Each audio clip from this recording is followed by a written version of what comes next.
नमस्कार बहनों और भाइयों। इतिहास की ज्ञान सागर में आपका स्वागत है। ये हमारे सागर की जो यात्रा चली हुई है, ये चली हुई है भारतीय सांस्कृतिक जड़ों पे। और इसके विषय में मैं बता चुका अब तक कि सांस्कृतिक जड़ें क्या हैं भारत की। मैंने कैसे बताया कि भाई ये भारत की सांस्कृतिक जड़ें वेद, उपनिषद और वेदांत से जो है ये आगे चला। इससे पहले हम प्रकृति की गोद में बैठ के ये ज्ञान प्राप्त करते थे और फिर धीरे धीरे ये जो है आगे बढ़ता चला गया। कुछ शास्त्रें लिखे जिनका मैंने जिक्र करा, कुछ गुरुएं हुए जिनको बाद में जिन्होंने ज्यादा ज्ञान अर्जित किया उनको बाद में ऋषि की श्रेणी उसको जो है नाम दिया गया। वे जो ऋषि थे आज के जिनको प्रोफेसर वगैरह कहते हैं उनसे भी ज्यादा प्रखर विचारवान थे। उनके पास तकनीक थी, तर्क के आधार पर अपनी बात रखते थे और उन्होंने अपनी जैसे थीसिस पर पब्लिश करते हैं इस प्रकार से उस समय के जो ऋषि थे अपने अपने थीसिस जो है वो अपने विचारों के माध्यम से, और उन्होंने पांडुलिपियां भी लिखी, समाज के सामने रखी, उन्होंने नई दिशा प्रदान करी, नियम बनवाने में उनका काफी योगदान है। ये सब बातें मैंने बता चुका। अब जो हमारा जो विषय है वो मैं भारत की सांस्कृतिक जड़ों में बताया, भारतीय दर्शन बताया, भारतीय मत बताए। तो अब जो हमारा जो विषय है, क्योंकि हमने लोग बौद्ध मत बता दिया, जैन मत बताया, चरवाक मत बताया, जो भारत में से ही निकले। लेकिन एक शब्द है रिलीजन, जो इस मामले को उलझा देता है। इसके विषय पे भी चर्चा करेंगे। लेकिन अब जो हमारा इस वीडियो का विषय है वो है भारतीय लोग, यानी कि ये जो बातें जो इससे पहले बताई ये तो थी कि भाई बड़े लेवल पे। अब जो छोटा लेवल है, लोग, भारतीय लोग, जनता की और जनजातीय जो जड़ें हैं उनकी सांस्कृतिक जड़ें कहां पे थी, वो किससे संबंध रखते थे, उनकी जड़ों में क्या था, उनके विषय में इस बारे में बताएंगे इस वीडियो में। लेकिन उससे पहले मैं जो बता दूं ये जो रिलीजन शब्द के बारे में, रिलीजन जो शब्द है बहुत ही संकुचित है। भारतीय परिप्रेक्ष्य में काफी संकुचित शब्द है ये रिलीजन। रिलीजन का मतलब होता है हिंदी में संप्रदाय, लेकिन इसको प्रचार क्या किया जाता है, धर्म के रूप में, जबकि ये बिल्कुल गलत है। भारतीय संदर्भ में धर्म के जो विषय है वो इनसे बिल्कुल अलग है। धर्म बहुत ही विस्तृत विषय है, इसमें ये बातें नहीं आती जो इस रिलीजन में इन्होंने जो रिलीजन का जो नाम दिया है वो इसमें नहीं आती, वो संप्रदाय तक सीमित है। जबकि इसी अंग्रेजी शब्द ने अंग्रेजी भाषा में हिंदू, बौद्ध, जैन, सिख जो मत हैं, जो भारत में उनको जिनको मत बोलते हैं, विचार बोलते हैं, उसको उन्होंने धर्म के नाम से प्रसारित किया। वे इसके बारे में जानते नहीं थे कि हमारे यहां पे क्या है। इस शब्द के कारण काफी विवाद की स्थिति पैदा हो जाती है। वो इसी की देन है, इसी रिलीजन शब्द की देन है। जो धर्म है वो जिसका दायरा बहुत बड़ा है, इसके विषय में मैं अलग से वीडियो बनाऊंगा। फिलहाल हम यहाँ इस पे नहीं कहते। मैंने इतना ही कहा कि अंग्रेजों ने जो इनको रिलीजन शब्द का जो प्रयोग किया वो गलत था। उन्होंने इस शब्द का प्रयोग किया जो भारतीय संदर्भ में बिल्कुल उचित नहीं है। धर्म और रिलीजन अलग विषय हैं। भारतीय दर्शन के अनुसार भारत में इसको धर्म से अलग विषय मत है, इसको दर्शन कहा जाता है। भारत में जो है इनको क्या कहते हैं कि भाई इनका मत, इसको जो ये बौद्ध और जैन वगैरह को, इनको मत नाम दिया है, दर्शन नाम दिया है, वही इनका दर्शन था। क्यों दिया है ये? क्योंकि ये विषय आस्था से जुड़ा हुआ है, और जहां आस्था होती है वहां विश्वास होता है किसी न किसी चीज में। किसी को अपने गुरु पे विश्वास होता है, उनकी परंपराएं अलग निकल आती हैं। तो ये जो जितने भी ये संप्रदाय निकल के आए, ये विश्वास के आधार पे थे। जो सनातन मूल में ये विषय आता है कि भाई जिसका विश्वास जहां है उसको अपने विश्वास पे चलने का अधिकार है, किसी पे जोर जबरदस्ती नहीं होती। अगर किसी को किसी गुरु की बातों पे विश्वास है तो हम इसको कैसे झुठला सकते हैं? उसको विश्वास है, भरोसा है, भाई मेरा उद्धार तो यही कर देगा। जब उसका मन, जब उसको गहराई से वो जानता है, यानी हर किसी को कोई जो एक बार सामने से किसी के पास आ गया, उसकी बातें अच्छी लगी, उसमें भरोसा टिक गया, लेकिन जब उसके बारे में वो शोध करता है आगे भविष्य में, और उसको लगता है कि यार ये आदमी तो ठीक नहीं, तो इन्होंने तो ठग लिया, तो उसके मन में उसके प्रति घृणा आ जाती है, और उसको उसके झंडे बैनर उखाड़ के एक तरफ फेंक देता है, ये पकड़ अपन कंठी माला, भैया हम चले अपने घर, तो यार हम ठग लिए। तो इस तरीके से इसको कहते हैं मत। भाई उसने उस पर भरोसा करा, मत कहते हैं। यहाँ पे अब तो वोटों का नाम को मत है, लेकिन मत का मतलब विश्वास होता है कि भाई उसने उस पर विश्वास किया, इसलिए उसने उसका शरण में चला गया। कहने लगा भाई मेरे ऐसे ऐसे, उसने बात बताई, भाई ऐसे ऐसे करना, भैया तेरे जीवन में खुशहाली आ जाएगी। तो भारतीय मूल में ये बातें थी, वो विश्वास कर लेते थे और उसी के बताए अनुसार चलने लगते थे। जबकि जो अन्य भारत के विपरीत जो अन्य जो दिशा बह रही थी, उनमें ये बातें नहीं थी। वो कहते थे कि भैया हम ही श्रेष्ठ हैं, ये बेकार हैं, और तुम इनसे निकल के हमारे पास में आ जाओ, हम तुमको जो श्रेष्ठ बना देंगे। जबकि भारत में जो मत और दर्शन जो निकल के आए, वो ये नहीं कहते थे कि हम आपको जो श्रेष्ठ बना देंगे, ये कर देंगे। वो कहते हैं भैया तेरे जीवन में जो दुख आ रहे हैं, हम इनके निवारण के लिए तुझे उपाय बता रहे हैं, भैया तू ऐसे ऐसे कर ले, तो तेरे जीवन में खुशहाली आ जाएगी और तेरा जीवन सुख में हो जाएगा। इस प्रकार से भैया तुम तो गलत दिशा में जा रहे हो। तो भारतीय जो मत जितने भी दर्शन निकले, उनके सबके एक एक दार्शनिक होते थे। उनका आध्यात्मिक जो है, आध्यात्मिक शब्द का पहले मैं अपनी वीडियो में बता चुका, उनके एक आध्यात्मिक बातें होती थी। नैतिकता पक्ष होता था, यानी कि उनका दार्शनिक पक्ष होता था, आध्यात्मिक पक्ष होता था, और नैतिक पक्ष होता था, सामाजिक पक्ष होता था, और धार्मिक पक्ष और पहलू होते थे। इस पैमाने के अनुसार वो मत जो है चलते थे।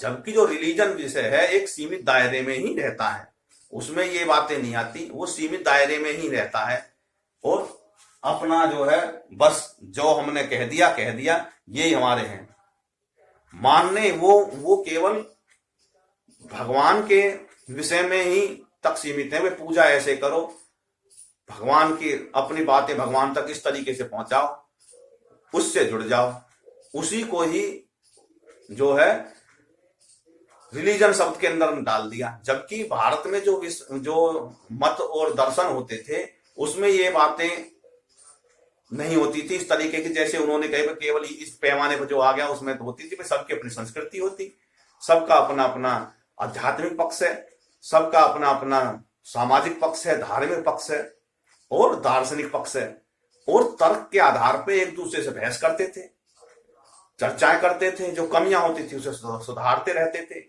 अब बौद्ध उसमें दर्शन में और जैन दर्शन में हमने देखा कि भाई किस प्रकार से वो मीटिंग करते थे, सभाएं करते थे, वहां पे अपने अपने बातें रखते थे कि कैसे हम सुधार करें, कैसे हम उत्थान करें। जबकि ऐसा जो इंग्लिश शब्द के अनुसार जो रिलीजन है, उनमें ये बातें नहीं आती। हमने तो सुनी नहीं कि कहीं जो सम्मेलन हुआ हो कि भाई हम जो है हमारे से जो गलतियां हुई हैं उन्हें सुधारें। उसमें तो ये जो बात हमने लिख दी इस किताब में वही पत्थर की लकीर है, जबकि इनमें ऐसा कुछ नहीं है। अब हम सिख समाज में लें तो मत में पहले उनके गुरु होते थे। अब उन्होंने लगा कि भाई गुरु परंपरा के से उनकी चल रही थी। उस समय पे यहां इस्लाम का दौर था, तो उसमें जो है गुरु के में जो है और जो समाज के उनके उस परिस्थिति के अनुसार देखा कि भाई ये आगे हमने बंद करना चाहिए। गुरु का जो पद जो देने का, जितने हमारे गुरु जी बन गए, इन्होंने जो दिशा दिखा दी ये बिल्कुल सही है, उचित है। अब इन्होंने जो बातें कही, क्योंकि आगे भविष्य में पता नहीं क्या होगा, क्योंकि जितने भी जिसको भी गुरु के नाम से हम आगे जो है पद देते हैं उन्हीं के पीछे ये पड़ जाते हैं, और हम अपने आगे इनको जो है बढ़ाएं, और समाज में जो एक तरह से जो है स्थिति जो पैदा हो जाती है, एक असुरक्षा की भावना जो गुरु को इनकी तरफ से होने लगती है। ये जो संकटें उत्पन्न होते हैं आगे भविष्य में पता नहीं क्या मोड़ लेंगे, क्योंकि कई गुरुओं ने शहादत देनी पड़ी। तो उन्होंने जो है उसके बाद में गुरु गोविंद सिंह जी ने, ये जो है 10वें गुरुओं ने एक गुरु ग्रंथ को ही गुरु बना दिया, यानी कि शास्त्रों को ही गुरु बना दिया। अब देखो ये बातें भारतीय दर्शन में ही हो सकती हैं, भारतीय मतों में ही हो सकती हैं। अन्य मतों में इस तरीके के जो विचार हैं, जो चर्चाएं हैं, उनको करने के लिए कोई तैयार नहीं है। इस वजह से भारतीय दर्शन और अन्य दर्शनों में अंतर है, इसीलिए वो रिलीजन उनको बोलते हैं। जबकि भारतीय में जो है ये जो है मत हैं, इनका ये धर्म पे आधारित है। धर्म का मतलब होता है किसी चीज को धारण कर लेना और न्याय और अनुशासन का जीवन जीना, और इन न्याय का और सत्य का दायरा बहुत बड़ा है। इस वजह से ये इनके पैमाने पर खड़े नहीं उतरते, ये संकुचित है, ये विस्तृत चीज है, इनके पहलू काफी हैं। तो ये बताना था मैंने। इसके बाद में बातें आती हैं कि भाई लोक और जनजातीय जड़ें क्या हैं। हमने अपने पहली चर्चाओं में देखा कि हमारे सांस्कृतिक जो जड़ें हैं बहुत गहरी और विशाल हैं, उन्हें कई शास्त्रों में वर्णित किया गया। इस प्रकार हमने देखा कि भारतीय सांस्कृतिक जो परंपराओं पर आधारित रही हैं, परंपराएं मौखिक और उपदेशों के आधारित थी, तथा प्रथाओं में धीरे धीरे वो बदलने लगी। उसके अनुसार ज्ञान निकला, और वे ज्ञान पे आधारित जो भारतीय जन के नित्य मूल में स्थित हो गया। दैनिक जीवन में वो आगे संचालित होती रहती है। दूसरी तरफ वेद और उपनिषद तथा वेदांत आदि जो लिखित शास्त्र के आधार पर संस्कृति चलती रही, कुछ परंपराओं पे चलती रही। इस प्रकार से ये लोक और जनजाति की जो निकल के आई, ये सब परंपराओं पे आधारित थी। अब थोड़ा बता दें कि लोक और जन क्या होता है। लोक और जन जनता को बोलते हैं, एक समूह को बोलते हैं। समूह से समाज बनता है, समाज से जाति का निर्माण होता है। जाति का एक वंश होता है, उस वंश से आगे समाज बनता है। समाज की कुछ प्रथाएं होती हैं, प्रथाएं की बाद में संस्कृति में बदल जाती हैं।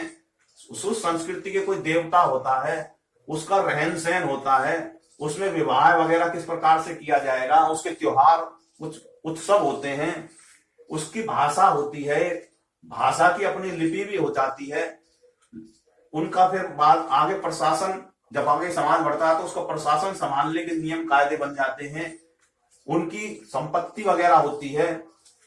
परंपराएं भरण पोषण कैसे होगा उनका, उस पे बातें होती हैं। और उसी के भरण पोषण के आधार पर उनका स्तर देखा जाता है कि वो समाज में उनका कैसा स्तर है। सभ्यता, सभ्यता के विषय में हम चर्चा कर चुके कि सभ्यता क्या चीज होती है।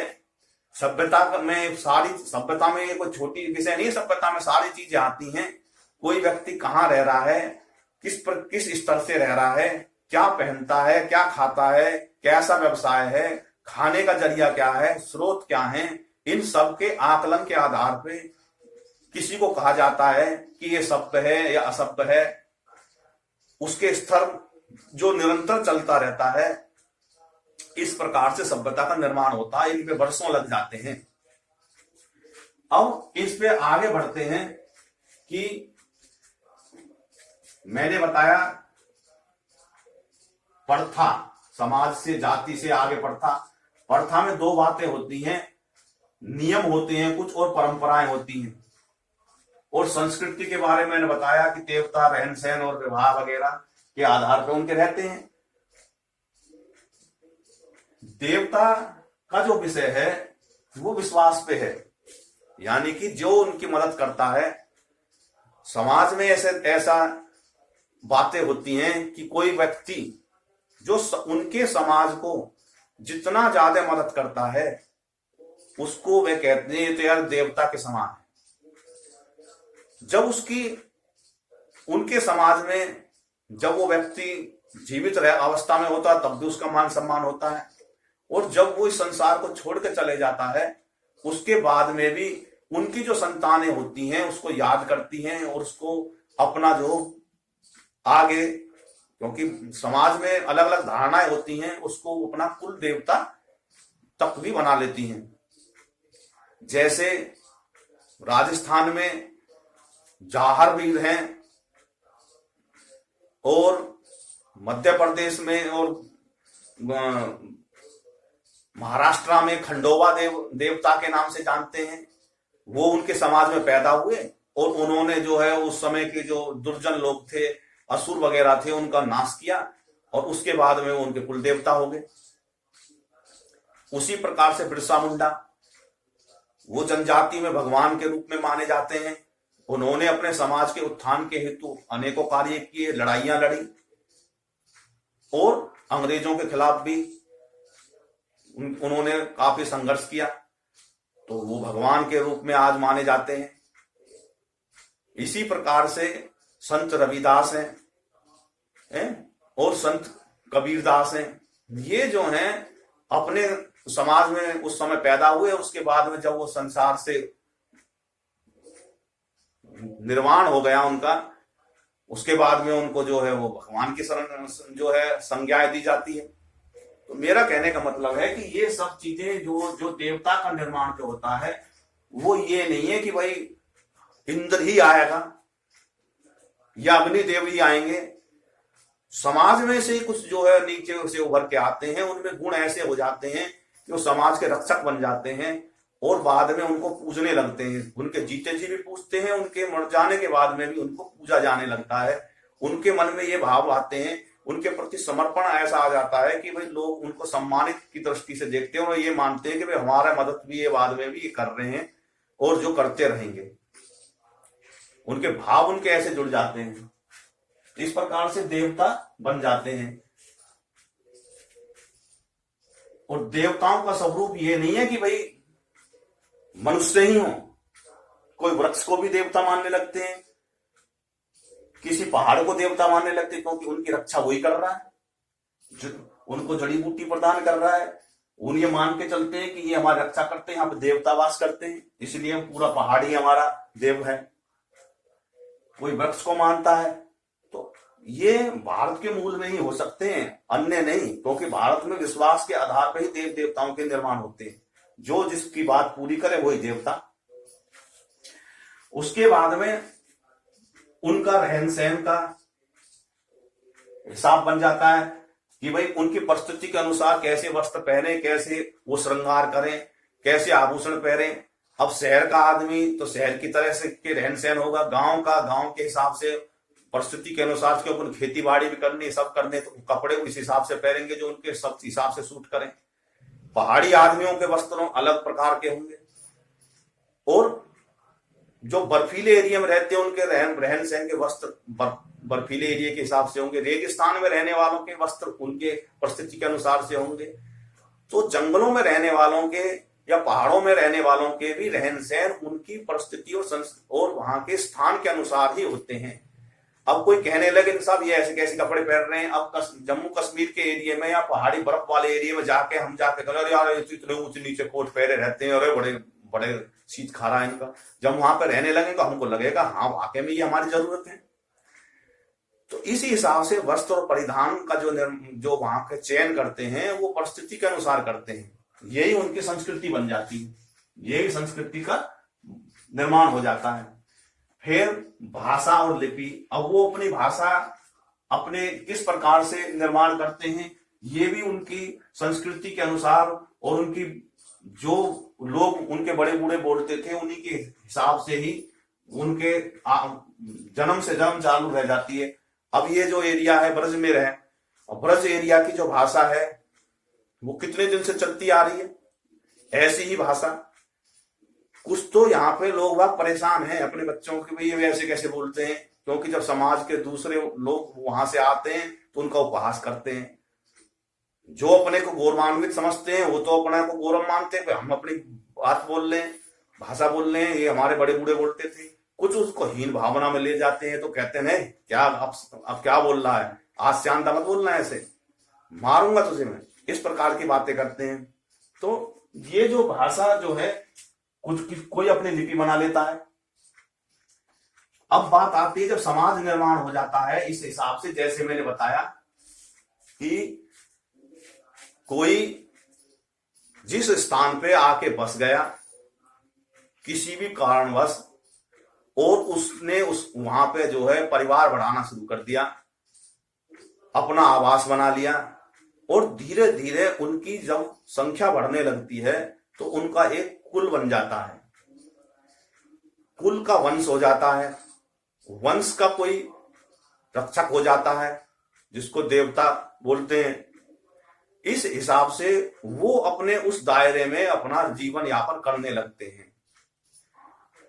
उनको पुराने समय में जन बोलते थे, जन से जनपद आगे बनता था, जन से समुदाय होता था। जिनको समझ थी भारतीय संस्कृति की उन्होंने कभी भी ये नहीं कहा कि भैया ये जनजाति हैं या नीचे हैं ऊंचे हैं, उन्होंने उनका सबका सम्मान करा। उनका एक मुखिया हो जाता था बाद में जो उनका नेतृत्व करता था, और सामूहिक रूप से अपने नियम बनाते थे, क्योंकि उनके बाहर के समाज से उनका दायरा इतना नहीं था। विवाह शादी वगैरह वो अपने ही एक समूह में अपना आगे वंश बढ़ाने के लिए जैसा उनको उचित लगता उन्हें नियम अनुसार वो आगे अपने विवाह वगैरह के रीति रिवाजों का चयन करते। हम उस पर प्रश्न चिन्ह नहीं उठा सकते कि भाई उन्होंने ऐसे क्यों करा। भाई उनकी उस समय की जो परिस्थिति थी वो क्या थी हमको तो पता नहीं है। तो हमारा काम टीका टिप्पणी करना इस प्रकार नहीं है कि भाई उन्होंने ऐसा क्यों करा, वे ऐसे क्यों करते थे, हम तो ना करते ऐसे। भाई आप वहां रहते थे क्या, आप उस परिस्थिति में थे क्या, ऐसा नहीं है। उस समय पे इसी हिसाब से ही उनकी परंपरा, प्रशासन, नियम, भाई हमें किससे रक्षा करनी है, हमारी जगह पे कोई दूसरा आ गया तो हम क्या खाएंगे। तो एक का इस हिसाब से वो अपना प्रशासन तैयार करते थे, अपने रक्षा करने के लिए सारा कुछ उपकरणों का इस्तेमाल करते थे। उनकी एक संपत्ति हो जाती थी, कोई पूरे पहाड़ को ही, पर्वत को ही, जंगल को ही अपनी संपत्ति मानता था, क्योंकि उन्हीं से उनका भरण पोषण होता था। और ये किसी की निजी नहीं होती थी। जो मैं बातें बता रहा हूं ये निजी नहीं होती थी किसी की, मेरी ही है कि मेरे ही एक आदमी की है। जैसा आज के समय में होता जा रहा है कि मैंने तो खरीद ली, मेरे बाप ने खरीदी थी, मेरे दादा ने खरीदी थी, ये तो मेरी है। वो सामूहिक होती थी, उनकी जो संपत्ति होती थी सामूहिक होती थी और सभी उसका उपभोग करते थे। और उसके बाद में भरण पोषण, उसी संपत्ति से सबका भरण पोषण सामूहिक रूप से योगदान से होता था। बाद में उनका बंटवारा हो जाता था, कोई भी अपना और उसी के हिसाब से भाई कैसे कहाँ भरण पोषण हो रहा, भूखे मर रहे हैं, कैसे रह रहे हैं, वो कैसे मस्त हैं नहीं है, उसी से उसका स्तर देखा जाता था।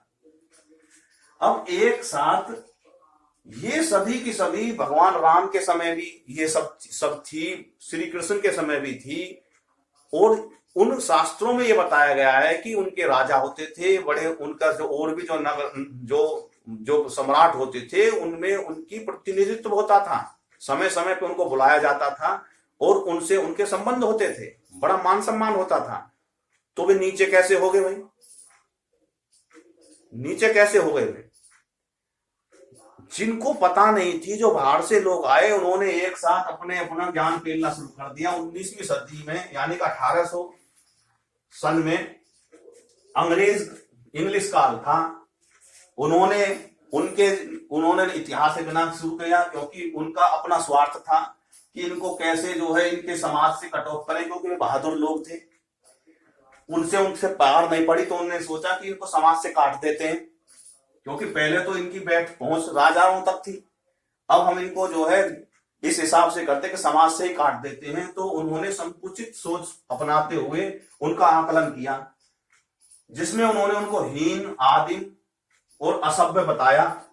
उन लोगों को जो पहाड़ पर्वत जंगलों में रहते थे उनको असभ्य बताया, और उनकी परिस्थितियों पर ध्यान नहीं किया कि वो किस परिस्थिति में वो रह रहे हैं, जो ठीक नहीं था, उनका मूल्यांकन ठीक नहीं था। उनको नीच बताना और असभ्य बताना और आदिम बताना बिल्कुल उनके साथ न्याय नहीं था, क्योंकि उन्होंने उनकी संस्कृति को ना तो जाना, ना परखा और ना उनको महसूस किया, और एक गन ठप्पा लगा दिया, ये तो कतई बेकार है, जो बिल्कुल ठीक नहीं था। उन्होंने उनको जो है एक तरह से अपमानित भाव से ये किया। बाद में